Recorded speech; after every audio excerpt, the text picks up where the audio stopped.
Awesome. Well, hey, you know the drill. Let's start with just who you are, where you're from, and a little bit about what you do. Sure. So my name is Jesse Schertz. I'm from South Carolina, and I am a music producer and mixing engineer, and I guess recording engineer too. I kind of do everything. So, Right on. sir, And a certified killer here at Dark Label. Um, trying, man. Jesse is who we all want to be like. Um, Before recording this, you had mentioned that you're ramping down your numbers on something, and even your ramp down numbers are higher than most most people's normal numbers. So, Man. certified killer. We're pumped to have you. Well, tell the folks a little bit about kind of what was going on. Where were you at as a producer when you came to Dark Label? What were some of the things maybe you were struggling with? Let's start there. Yeah. So right around the time I joined Dark Label, well, I had been producing for about I think around like 5 or 6 years, something like that. And I'd been making beats and posting them to YouTube and BeatStars for like 5 years at that point. And I produced for some artists as well. But basically, like at the time, I was making like no money on the YouTube beat selling thing. Basically, I was working a part time warehouse job on the side just to like scrape by barely. And um, I was at that job one day looking on YouTube, like watching videos how to make money as a producer or whatever, and I stumbled across a Dark Label video, and then that's how the ball started rolling. So basically, I was making no money and didn't really know what to do. Felt like I was not in control of my business and kind of just felt helpless with it. Like I didn't know. I was kind of exploring other like entrepreneurial things to get into just to like make money. And yeah, that's basically where I was at that Yeah. time. And when did you transition to full time? Like, how long was it into? It was a. Did you So I kind of mean, make I the had kind call? of a weird, I had a weird transition. So like, um, and I'm trying to remember the exact timeline. So around the exact same time I reached out to you guys, I had two artists hit me up to produce their projects for them randomly, like out of the blue. And I was like, okay, if I do these two projects, that'll pay for like a month's worth of rents or something. Like it just it barely made sense. So I was like, all right, I'm gonna quit this part-time job, do these projects, and just hustle and try to like figure something out. I can always go get another job. That's what I was kind of thinking. Um, I'm married too. My wife was on board, so shout out to her. She's a keeper for real. Oh yeah. But um, and I had clients previously before Dark Label as well. So I think the first thing you and me did was you helped me figure out how to put together an offer to kind of get some of those previous clients to sign on to some bigger projects. So I did that, and immediately within like 2 days after I signed up, I locked in like 5 grand worth of work off of one previous client. Um, and then it kind of just started building from there. I don't know. Did that answer your question? Yeah, it did. Yeah, I Okay. remember it was around kind of the same. Like you had sort of decided to dip out of the job before we even really had a chance to talk about it. But Yeah. then, It was like which at the exact same time it all kind of just like right, happened. right. So Which normally we would have that conversation, but then based on your performance and output, we were just like, oh yeah, you'll be good.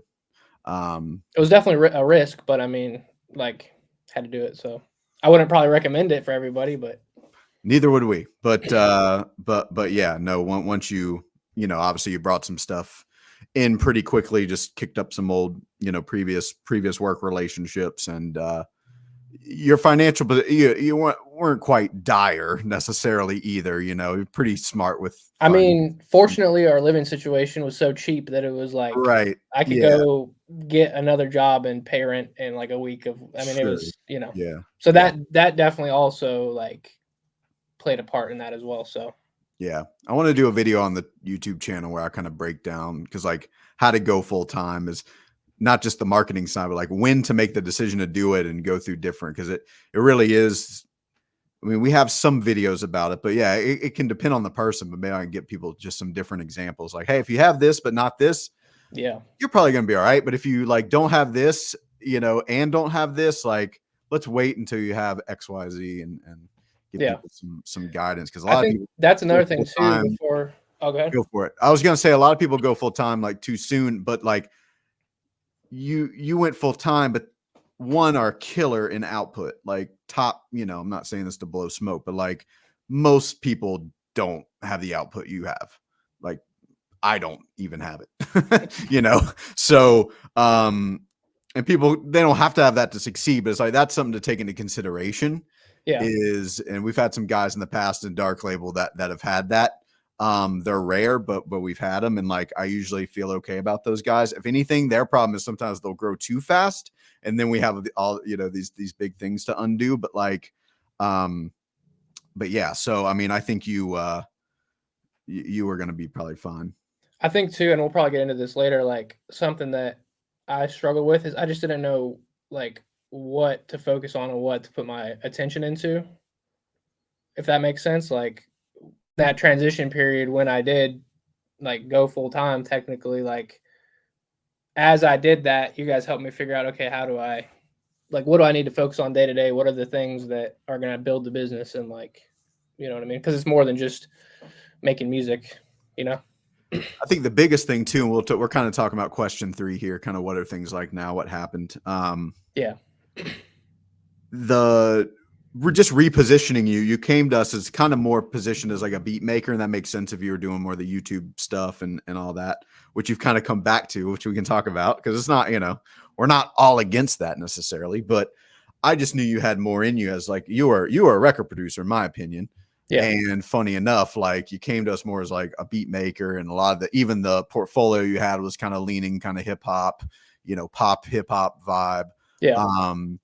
And what kind of stuff are you working on mostly now? Primarily country, like folk inspired stuff and some like rock stuff. Which is kind of funny, like Yeah, it's crazy.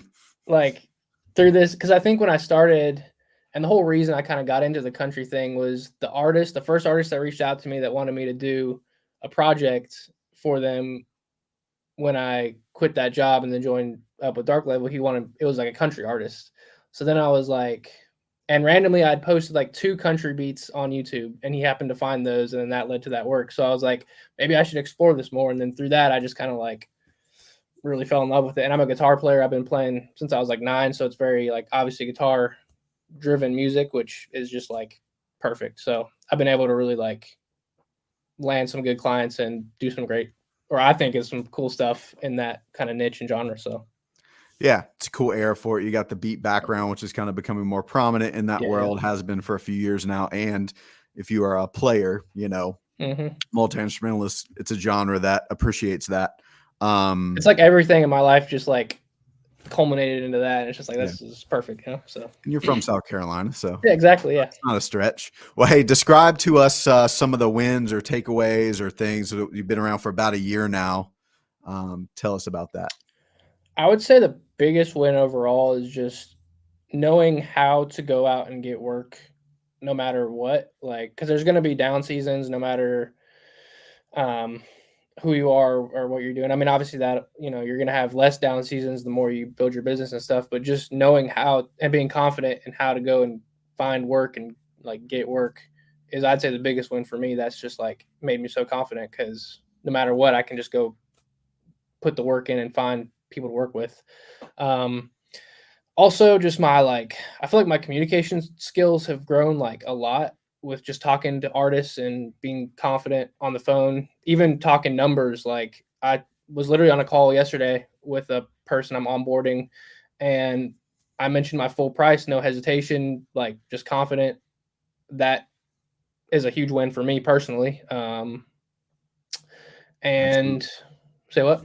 I said, yeah, absolutely. How many artists do you think you've like maybe not talked to, had the conversation with, but like you made the initiation to reach out and connect with them in the past year? How many do you think it'd be? I don't know. I have a spreadsheet with like, actually, I could literally pull this up right now. It'll put it in perspective for people to be like, oh, everybody thinks they're working until they meet Jesse. And then let me see if I still have. I think I got rid of. No, I do have it. Hold on. 2023 metric tracking sheet. Let's see. It was a lot. I mean, it was. I think I calculated it one time, and it was like well over 1,000. Like, yeah, it was a lot. So Lots just for perspective, people don't not have to not reach that out I to got that on the many, phone but with 1,000 people. of I didn't get course. on the phone, but you know, Yeah. Yeah. Um, it's not only a numbers game, it's a skills game, but you know, what it does is it helps you get good at the skill faster. You know, if people are talking to one person a month, it's like it's just going to take you 100 years to get good at the skill. yeah. My favorite artist I'm working with right now too, I discovered doing the outreach thing. I reached out to him, and then another thing too for people to keep in mind, I've noticed if you reach out to someone, it takes like 6 months usually for it to come around to a project if they're wanting to work. That's like an average. I think I've also had a few projects here and there, like one-off stuff that was like same day they're like, yeah, let's do something and random. But most of the artists that like stick around, it takes like 6 months to like kind of turn into something. Yeah, kind of But planting seeds. And is that you weren't doing proof sessions though, right? As I'm much. not doing proof Okay, sessions that just makes because like I yeah, already had some work and right. I've tried a few proof sessions, but for me and the kind of stuff I do, it just It- never worked out. So yeah, sometimes that can speed it up because now you have a reason to work on something yeah. together. But yeah, I would say naturally, yeah, three. I've heard anywhere from 3 to 6 months. But yeah, it's you plant the seeds and the flowers start to grow. Um, it's pretty cool. And then if you know like how to time it and then how to kind of push it into a project, which isn't extremely hard to learn with some practice, then boom, you get into a flow.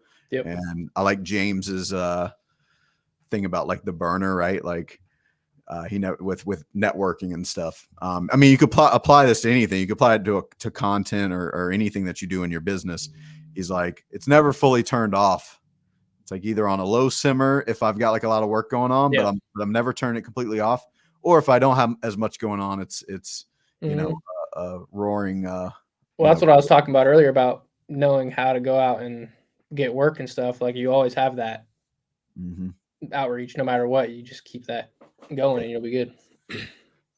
It makes the ebb and flow. You know, all Mhm. businesses have a natural ebb and flow, but like the whole roller coaster of it, that's just like an unnecessary, like that's just a choice. I mean, that's Yeah. just, it's like, okay, you're just not in control of your business, you know? Last year, I had work all the way through, even the holidays, which was crazy for me. Like in years past, it was like November hits and it's like nothing, you know?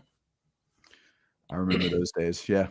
My production team, we were just like scraping to just get things done so we could go home for Christmas. And everybody else in Nashville was just like, what are y'all even working on? I'm like, oh, Dubai. Like they don't, Yeah. you know, it's not Christmas there. They're still working on songs. Right. So different schedule nowadays, but yeah, I remember that's awesome. Why Dark Label specifically? Did you look into any other like thing, or you just found us and came to us? I just found you guys first. All right. Haven't even heard of any other groups like this, honestly. So They don't exist. yeah.